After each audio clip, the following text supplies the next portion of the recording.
Welcome everyone to the March 20th, 2024 meeting of the Architectural Review Committee.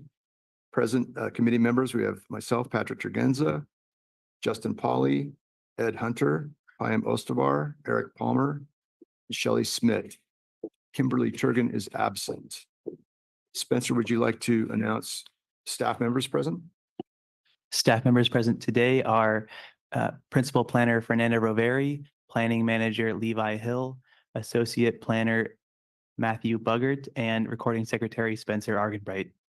Information on participating in this meeting and providing public comments, including remotely by Zoom or telephone, is on this meeting's agenda, which is online at isearchmonterey.org. Remote commenters will be muted until it is their turn to speak, and a timer will be shown on the screen. If you are connected on Zoom, the timer is accurate with no delay. In the chamber, we recommend keeping phones and devices muted to prevent audio interference with the meeting. Thank you for participating in your city government. Thanks, Spencer. I'd like to open it up for the public comment on any item that's on the consent agenda. Anybody in the audience? There's one gentleman. Anybody online? There are no attendees with their hands raised. Are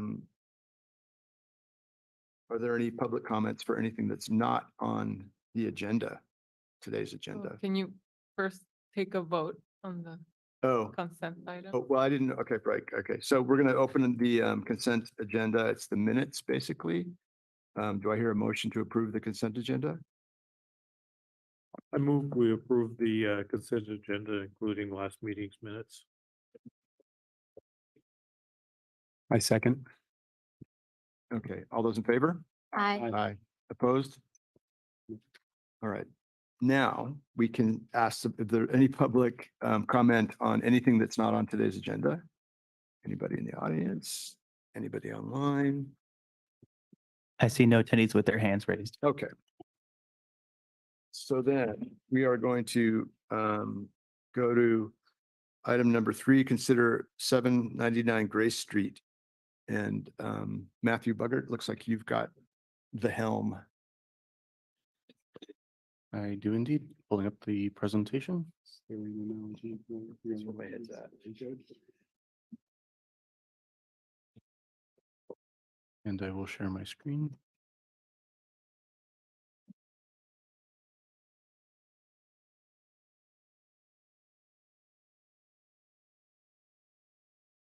Good afternoon. My name is Matthew Buggart, and I'm an associate planner with the City of Monterey's Planning Division. And today we are here to talk about 799 Grace Street for their architectural review permit for a 2-story addition in the New Monterey neighborhood at today's ARC meeting.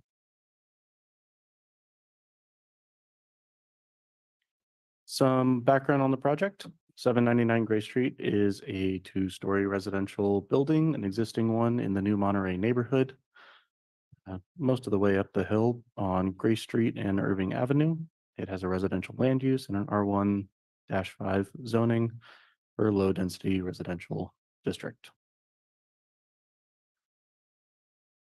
This is a angled view on the property site. There is a primary residence here, 2-story with a garage jutting towards Irving Avenue, and there is a smaller accessory structure in the back. It slopes upwards in this direction.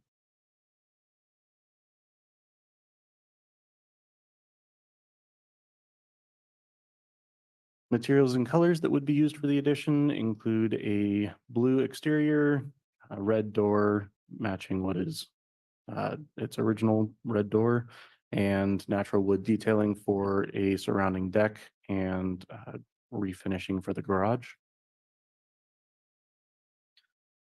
The project site itself is on the corner of a block and has a neighbor over here with pretty large trees, and then another neighbor over here with some amount of view heading towards the ocean in this direction.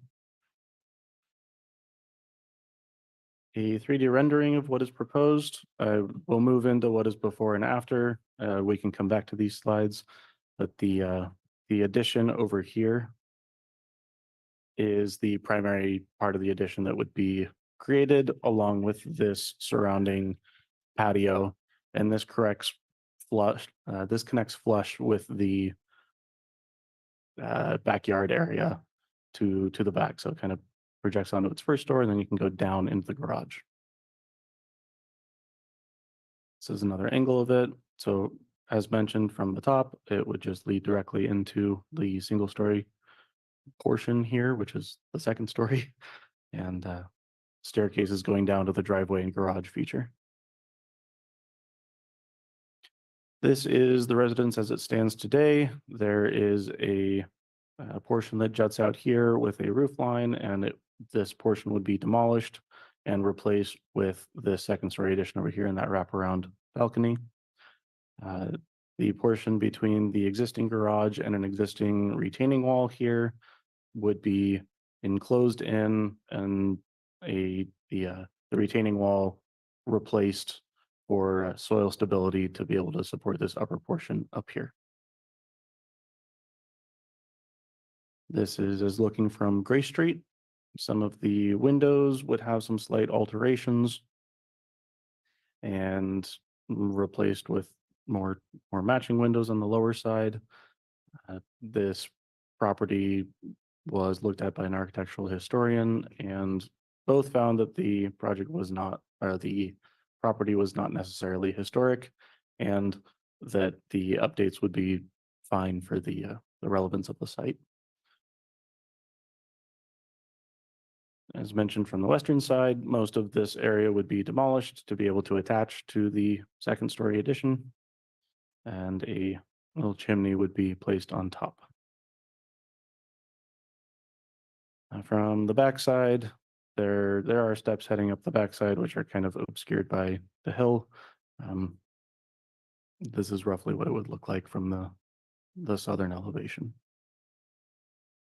Findings required for approval through ARC are the following four things. We're going to walk through these on the following few slides, so I don't restate. The first one is that the siding form, mass, and style must be found appropriate for the site. The project as proposed adheres to all setbacks, floor area maximums, height, and lot coverage. In fact, for the upper portion of the site, based on the existing topography where they're plopping it onto, they could have, if they wanted to, go higher up there, and they're staying at that single story. And they're about 150 square feet lower than the floor area maximum for the property. ARC must also find that the project would not unreasonably impair views, privacy, or the environment. There's an asterisk next to views. We received one public comment letter as of today at about 3:30. It was received this morning, and it is a concern regarding view blockage and natural light. The next three slides are going to show some various angles of story poles, both taken by staff and included in that comment letter. Taken by staff, this is one of the views from Irving when you're driving up. The addition is on the left here. And direct on from Grace, there's a relatively large tree, and even when you go over here, it's a little hard to see the addition. This is from closer from Irving. The small retaining wall that I was talking about that would need to be replaced for soil stabilization is right here. And all the portions over here would need to be removed and constructed again for the addition. This is from a little bit further up on Irving. You can see the adjacent property on this side over here. Another from straight on. And this goes into the comment letter. This is where the project site is and where the ocean is. There is some as you go further up above PG. And there were some photos received from the adjacent property looking at the site. The backyard view, the photo that was provided indicates that a portion of based on this photo, a good chunk of the ocean area may be obscured from the project. I do not know exactly where this photo was taken. I did not have time to reach back out to them today to go out. Another photo provided from the rear window of one of the windows from the primary residence where the obstruction would be of trees and adjacent properties across Irving Avenue. This is two photos of the same window from the kitchen, showing the portion that may be blocked. This is from the front window. Also included in the letter was a request to condition the project for the roof to be finished here. And as a portion of the project, it is re-roofing the entire residence. So this should be included when they finish their construction. This is a photo from staff walking on Gray Street, trying to see how far the ridge line came up. And this is from the street level, trying to take a photo up towards where the windows are of the adjacent residence, and I'm able to see them a little bit from there. Yeah. The third finding that must be found is that the project needs to be consistent with guiding documents, the general plan, and so on. Two-story residential structures are allowed within this residentially zoned area with a maximum height of 25 feet, including additions to the second story permitted with ARC review. And as mentioned on the former slide, it's consistent with setbacks, lot coverage, floor area, and is also consistent with archaeological protection and historic resource protection. And finally, the finished colors and materials must be found to be appropriate for the site. The original project design had a hybrid of materials of stucco and concrete and wood, and with input from the architectural historian, and taking a look at the new Monterey plan, that type of combination is not encouraged. And so there was a redesign for the all wood panel woodwork there for the site. And with that, staff's recommendation is that the ARC approve the architectural review permit with the standard conditions of approval for the project. That concludes staff's presentation. I believe the applicant is online and also perhaps the public commenter. Thank you. Let's go right to questions for Matthew while we have him on.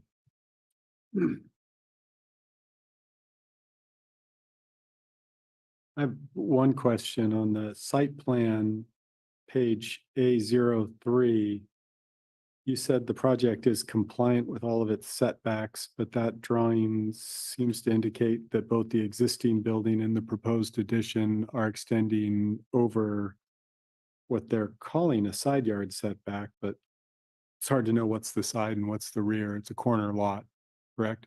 That is fair. And I think that's vestigial from one of their earlier site plans.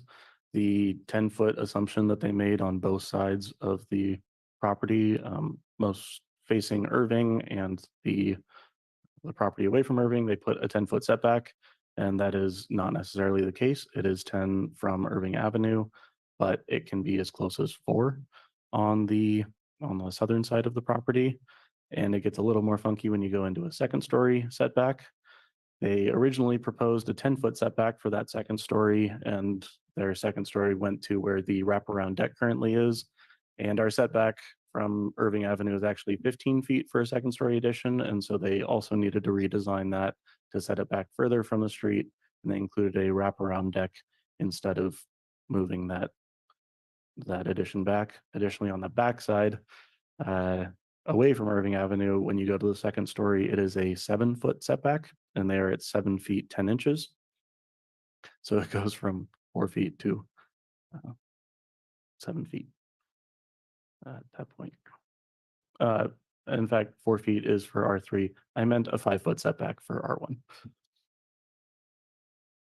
Does that answer your question? It's a little convoluted. I'm sorry about that 10-foot. They update the site plan. Yeah. In fact, It's true. It does look like, I mean, just looking at it, it looks like there's a lot of building outside of within the setback. So one thing that I should have asked for in their plans was the removal of what that setback boundary was. So you said that setback is actually 5 feet, not 10 feet? The setback, I guess that would be the southern setback? The southern setback would be 5 feet. And then it's 7 feet for the second story. 7 feet for the second story. And the whole building in that area is 7 feet, 10 inches. And this addition is considered even though it's at the height of the second story of the original house. Is this considered a single story addition? This is considered a second story addition, particularly since it attaches to the garage. If there were underfloor area of less than 4 feet at any point, then it would not be considered an additional story. So basically, if they were building further into their backyard, they could start counting it as stories. So that there is a portion of that addition which would be on paper a first story addition, but since it naturally combines into the second story. So this is all considered a second story. Is that ADU that's existing still, is that getting replaced by this addition? It is my understanding that it will not be adjusted in the back. So it'll still stay there. It'll stay there. Okay. Yeah, the accessory structure. Right. It's Not not an an ADU though. It's not an right? ADU, but it's like a little building or It's like Or- a shed. It is a little building and it is my understanding that someday it may be. It may be an ADU someday. Is that? Someday. Yeah, and that ADU, whatever would happen in that area, if they do a conversion of an existing structure, they just go straight to building anyways. What is the max coverage in the zone?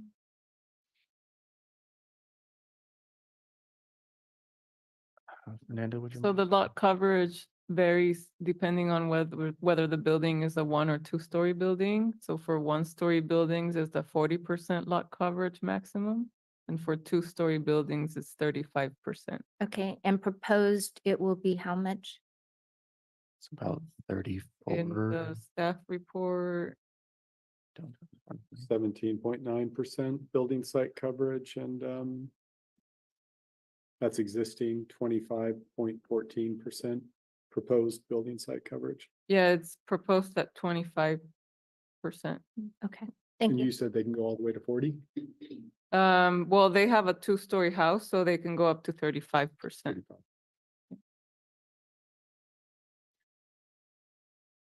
any other questions for Matthew? Okay, the applicant is online. We have a Chad online. I believe that is the applicant. Okay. Hi, Chad, can you hear us?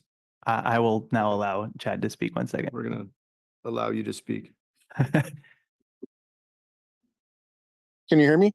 We can hear you. So Hi. if you'd like to just tell us a little bit about your project, we'll listen to you. Yeah, definitely. First of all, I would just like to say that we will make the correction to the setbacks with the 5 and 7 foot on the south side. That's an easy fix so that it's better or more legible for you guys. Yeah, so this is a pretty straightforward remodel addition. We're matching basically existing materials, couple color changes, but trying to keep within the architectural style. And appreciate any feedback from the community and from council. Thank you. Any questions for the applicant from the committee? Okay, well, thank you. Thank you. We're gonna move on. Is there any public comment on this particular? You can come Yeah. up podium here and No, we'll make, I didn't hit yet, did I? the microphone is on for you. Hello, Hi. thanks. Thanks for taking the time. I'm a neighbor that was shown on the diagram there at 781. So we really like the project. It's obviously going to improve the neighborhood. It's a lovely design. We just had a concern from the backyard view, as you saw in the pictures. We had just moved in about 2 years ago and had expected to be able to enjoy the backyard view. My wife's a little bit shorter than I am, and she really can't see. That perspective you saw was from her angle. I was about here taking a picture, just naturally, no zoom. So we were wondering if there was a possibility to adjust that at all. We haven't discussed with the neighbor, even moving the roof line back a little bit towards the back of the property, or just remove even, that much lower, you could see would restore a lot of the view. Obviously, I know that most of the concern is with the public views, right, on that, but just thought it might be a consideration that the council could make to review that plan. Otherwise, we're happy with the new roof, so that sounds great because we see that all the time from our front window. And then the last thing, we weren't sure how there's a chimney on the design. It's not modeled with the story poles. It was very hard for me to understand what that would do to the view. It's right in front. It may not have any impact, but I didn't know what the standard is to model that. It was hard for me to see it. So we'd love to just kind of understand what that looks like before it goes. I mean, it's not clear how high that's going to be because I don't think that's part of the height requirement chimneys. So it could be, 50 feet high. I don't know how high it would be. I'd like to understand that. There's no measurements on the plans that I could find. So that's all the request. But thank you very much for the consideration. Thank you, absolutely. Okay, so I open it up to committee comments now. I did go by the property today and walked around it. It's a lovely neighborhood. It's going to be a nice improvement to the existing house. We read I think we all received your letter and I read it, and I think you are requesting us to maybe take a field trip to your property and take a look for ourselves from the backyard, which we've done in the past. That would, end up having to, I'm not sure what it's called, tabling this or postponing this or whatever. But how do the other committee members feel about that?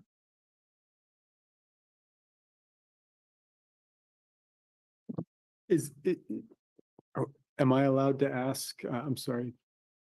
I think so, yeah. Well, we Yeah, could- you would have to open public. yeah, we comment can do again. that. Yeah. So if you want, you come up, we have a couple questions for you. Could you state your name just for, it's okay. Howard Reed. Howard, okay, Reed, great, yeah, thanks. Sure. Is that that view from the backyard? So I guess I'm looking at It's parallel to Grace Street, so it's the backyard from Grace, right back. I'm looking at that first picture view Mhm. from the backyard of our house. Right. Is that the only place on your property that has an ocean view? From the outside, yes. We have inside views on the front of the house, which I guess is northeast towards the bay. So we have a pretty nice view in the front, from inside the house, but that's the view from the back. That's the only view from outside really that we. And there's a deck on the front of your house? There's a balcony on the front. And you do have a view from Yeah, that? oh yeah. I mean, Okay. trees obviously, but it's a peekaboo view, I'd call it basically. So yeah, that's not the only view, to be clear, right? So I know that's a consideration, but it's the only view in the backyard if you're gonna be outside. Okay. So, yeah. Okay. Any other questions for Mr. Reed? I do, yeah. Yeah. Is that, was that just a particular spot of the backyard? There's a or- lot of spots without a view. So that's kind of the best view that there is, unfortunately, and it's right there. So I mean, you're welcome to come, obviously, and see it. If you stand up about 2 feet up, you can see fine. But that's not where the ground level is. So, we have so we're just trying to understand what the flexibility is. It's right in the sight line right now. Yeah. So it's a pretty significant, it basically takes the whole part of that view out of the Hmm. intention. So. Small 2-foot gazebo to, Yeah, I mean, we have options, obviously, but that's expenses for us too, right? We have to then think about what that Right. generates. Yeah, it's not, I could think of worse problems to have, for sure. But wanted to, since there was public comment, we wanted to make that.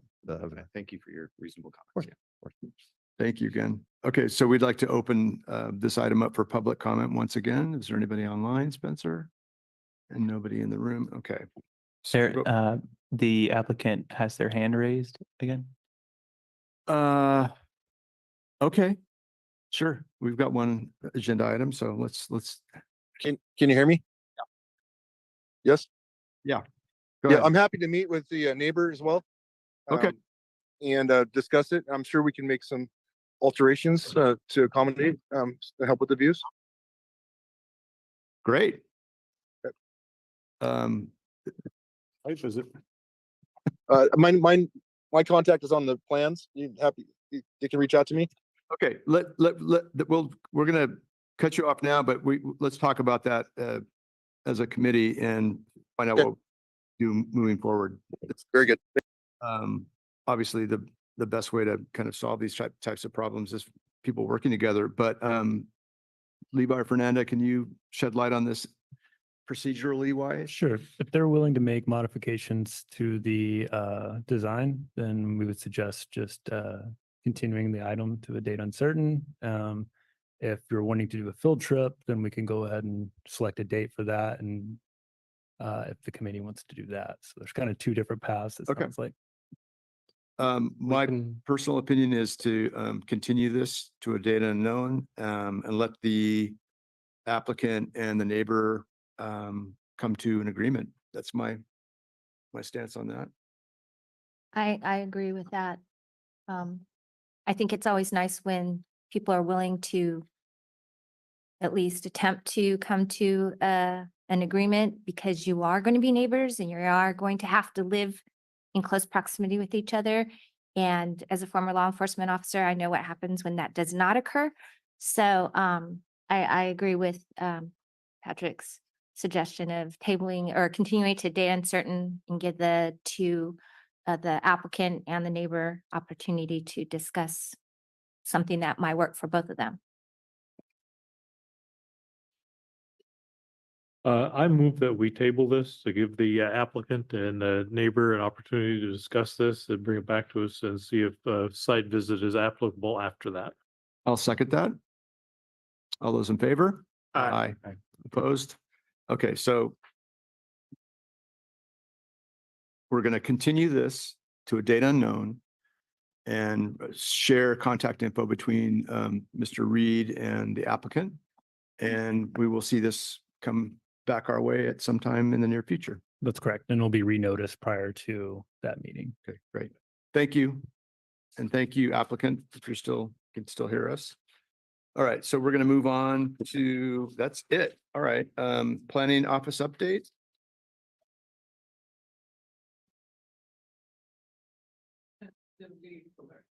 We have no tentatively scheduled items for the next meeting, but I do want to remind you all, if you haven't already done so, to please file your Form 700. Did it. That's, okay. It's required. Our city clerk's office requires it every year, and you can do it online from any computer. We can help you if you need any help. We can help you in the planning office, but please do it before April 2nd. Okay, and with that, we will adjourn. Thank you.